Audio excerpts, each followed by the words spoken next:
All right, welcome back. Let's continue the conversation now on the ministerial list being expected from the president now. And now being joined on the program by political analyst and, of course, our public affairs commentator, Jide Ojo. He joins us all the way from Abuja. It seems to be deja vu, over this ministerial appointment. We had the same problem in 2015. Exactly, Deji. I can't agree with you more. It's a feeling of deja vu. When the president, after winning election in February, said he was going to be very snappy about his actions and decisions this time around, we all gave him benefit of doubt. Recall that he said that those who call him Baba Go Slow will be surprised during his second term in office. But it's almost 2 months after inauguration and 4 months, more than 4 months after he was declared the winner of the February 23rd presidential elections. I wonder what the president was doing before inauguration and even now after inauguration. We had a couple of days back where he was lamenting that he's under intense pressure. I thought he could have used the period before inauguration to start assembling those who are going to work with him, rather than waiting for the inauguration. And even if it's even after inauguration, we are almost 2 months after inauguration. July 29, we make it exactly 2 months after he's been inaugurated. So you ask yourself, is this a rocket science that is taking the president so long? When Senate President Ahmed Lawan said before the end of the week of July 12, we were going to see the ministerial list. We were waiting with bated breath. But after the meeting with the national leadership of with the leadership of National Assembly on Thursday, July 11th, it came out very clearly that the president wasn't ready with the list. So I agree with you. It's a feeling of deja vu we are having. We do hope that the president will get his acts together and fast forward this appointment so that good governance can commence in earnest. Can we say, for instance, could this be a defense, and I want your opinion on this, that, well, the National Assembly was not inaugurated until just, some 31 days ago? Could we say that is a defense? Because some people would argue that, look, if the president had a list prepared shortly after the inauguration, days after the inauguration of the National Assembly, he could have sent in the nominees, the list of the nominees. Yeah, I agree with those who are of the opinion that this is taking a little while than normal. I wrote an opinion in my column in The Punch a couple of weeks back, where I did a kind of comparative analysis of what Cyril Ramaphosa did in South Africa and what our own dear president is doing. Cyril Ramaphosa, within the first week after inauguration, formed his gender balanced cabinet, and 96 hours after inauguration precisely. And this Cyril Ramaphosa that didn't have the luxury of 4 years in office before his last election. I mean, don't forget that Cyril Ramaphosa was elected in 2017 after the exit of Jacob Zuma. And so he's barely been in power for 2 years. But he was able to name his 28-member cabinet barely 96 hours after inauguration. So what then can be the cause of delay for a president that has been in power for 4 years and who handed over to himself? So it's not as if, unlike in 2015 when he was waiting for the handover note, when he was studying the handover note, when he was new at the saddle, here is a man, and thankfully, in the last 1 year, he has not gone on medical leave. So he's in a very good shape of health. We are very happy about that. So what then could be the root cause? Because I do know that waiting for post-inauguration to start assembling your cabinet, there will be a lot of pressure that he is undergoing right now. But if he had done that while he was waiting for the two months or thereabouts before inauguration, and maybe days after he has named his cabinet, we will have even had the benefit of discussing and digging, doing background check of some of the nominees to see whether they are fit and proper for those positions. But we still wait and hope that in the coming weeks, possibly before the end of July, we'll have the list out eventually. Some people were making an alibi, were giving an alibi that the president was waiting for the National Assembly to come back from recess. But the National Assembly has gone on their 2 weeks recess. National Assembly has gone on their 2 weeks recess and are back. So what then could be the reason for the delay in the constitution of the cabinet? And the impact for me is what is more worrisome. Here we have a number of key decisions being held up. In fact, one of the dailies was saying that 43 days after inauguration, we are yet to even implement the capital budget, capital part of the 2019 budget. That's true. So this is hampering the economy in negatively.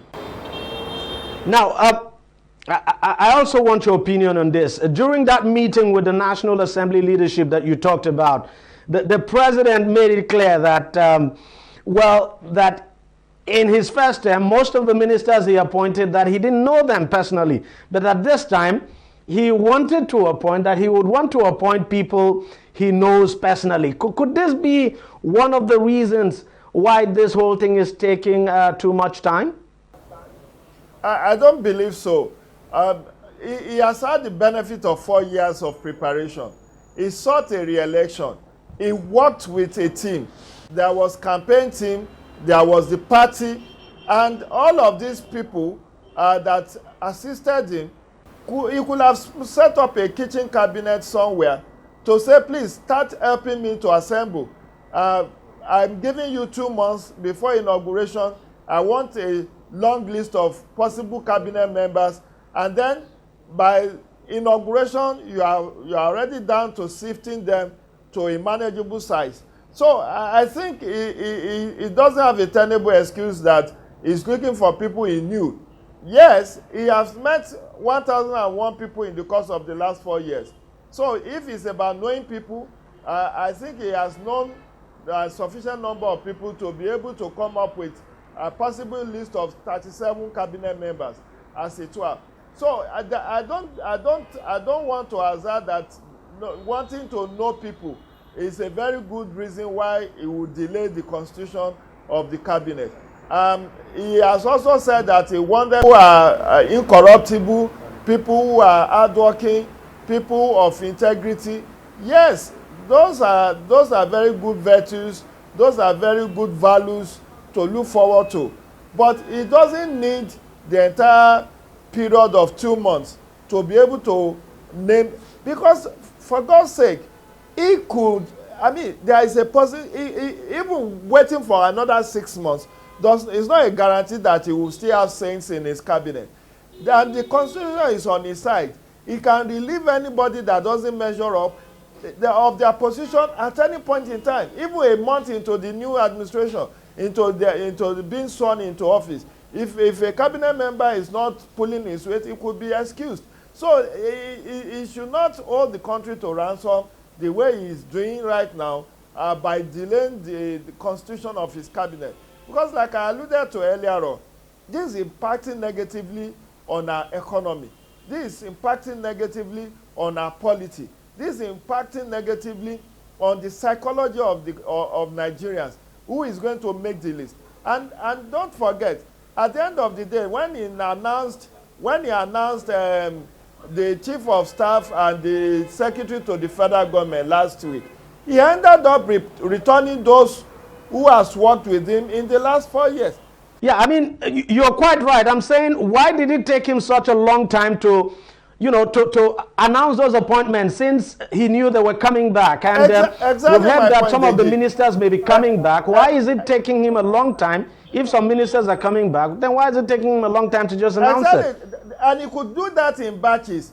If it's to start with those he has worked with in the last cabinet, and once then return, he could start with that. If it's half of his cabinet that he wants back, if it's 1/4 of them that he wants back, he can send their list forward to the National Assembly and say, okay, these are the members from the last administration, the last cabinet that are found merit in returning to serving the country. And then he could take a little bit of time to look for those whom he wanted to replace. Because at the end of the day, you recall that in 2015, after 6 months of waiting, and the names of the cabinet members were published, people were like, oh, so these are the same people you wanted, and you have taken 6 months to have them. Because at the end of the day, rather than shopping for very good hands, he ended up giving the job to political jobbers. People who have been in government for, some of them for more than 30 years, and people who lost elections, maybe as a governorship candidate or as a senatorial candidate. They were the people he ended up settling with position. And there are insinuations to the effect that some of the governors who have lost out in the last governorship election of March 9 rather, may ended up coming back. Talking of Ambode, talking of the guy from Gombe, the former governor from Gombe who lost the senatorial election, the guy from Adamawa who lost out.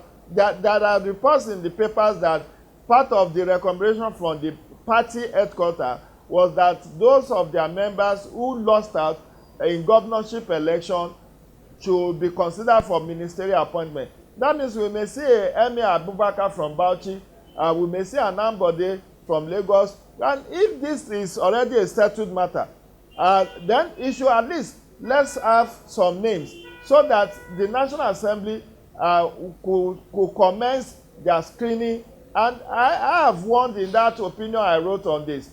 He needs to pay due respect to Section 147 of the Constitution, which actually talked about some values that needs to be in the cabinet. One, they have to be members of a political party. Two, they have to be indigenous of each of the states in which they are going to be representing. Three, they have to also be people of integrity. So Section 143 has helped him in coming up with some of the criteria that he could use in identifying or in shopping for his cabinet member. So he should no longer waste time. I see this as really not good for our country. That 60 days, we are already on almost 40 close to 50 days now of waiting. And we wonder, in other climes in Europe, America, and other African countries, I've cited the example of South Africa, the man named his gender-based cabinet in 96 hours. So why is our own taking eternity to constitute? And with attendant inability to govern properly, because many of the permanent secretaries have limit of what they could do without a minister in place.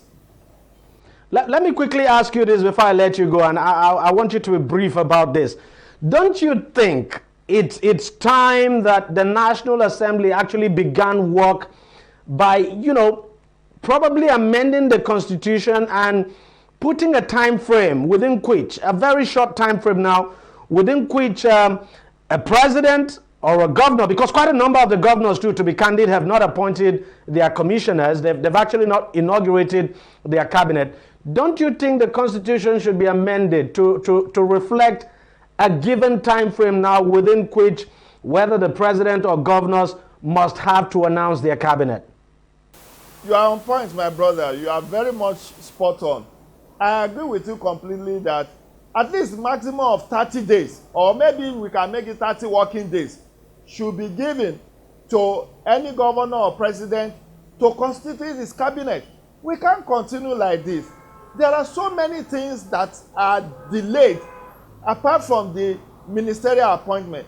Because look at it, we just signed on to after last Sunday. It's the Minister of Trade and Investment that will drive that implementation of AFTA. We are talking of Nigerians murdered in South Africa. We need a Minister of Foreign Affairs that will take on those issues, not leaving it to the Commission on Diaspora alone, to push for the protection of Nigerians in diaspora. There is the budget angle I've talked about, that the capital budget has not been implemented, possibly because the cabinet has not been formed. The issue of Ruga controversy, it was the permanent secretary of Ministry of Agriculture that broke that news, and it was queried by the presidency that it was beyond his brief to have disclosed that to the public without the minister in place. So these are some of the limitations that the delay in the constitution of cabinet has on the polity, on the economy, on our social life. And we are talking of community policing. The Minister of Defense, the National Security Advisor, I'm really shocked that as we speak, the president has not even appointed his media heads. They are still continuing in position without any confirmation of their reappointment. And you want to wonder, why should that happen? I do know that he has sent list, or he has asked the National Assembly to allow him appoint about 15, or is it 11 or 15 aides. But I thought among the 11 that he announced alongside the chief of staff and the secretary to the federal government, he could have announced his media aides as well, without having to wait on the National Assembly. So I quite agree with you that we should have a constitutional amendment that will give a 30 working days limit to any incoming administration, state or federal, to constitute their cabinet, so that we can benefit from proper governance. We don't want the country or the state held in limbo as the situation currently is. It's very, very disheartening. I'm really very displeased with this delay. It's not helping our polity, it's not helping our economy, it's not helping governance in any way. Thank you very much, Jide Ojo, for joining us on the program. And really, you're quite right. It's not helping the economy because this is actually setting investment decisions. Fact is that investors do not like uncertainties, especially those foreign investors. So they're actually waiting to see when the cabinet would be formed before they make some very important investment decisions now. And this actually has to do with the economy. It's not a good thing for an economy that is still struggling to stabilize after coming out of recession. Thank you very much, Jide Ojo, for joining us on the program, and thank you very much for your contributions. We'll take a short break and we'll be right back. On Deji 360, we don't just ask the questions. What is wrong with amending the Constitution the way the National Assembly members have been doing it? We seek answers. Constitution is constituent. Our problem is not lack of laws. Our problem is lack of the willpower to implement our laws. Answers that provide clarity. While we negotiate, we should try to make it a point that the girls must be complete. The clarity you need to make informed judgment so that you can make the right decision and take action. People are saying it is you politicians that are responsible for this, that you are the reason why this is happening. All these dollars that call themselves governors in this country. I wish we had people like Tony at the National Assembly. God forbid that I go to join that Deji 360, providing clarity to issues.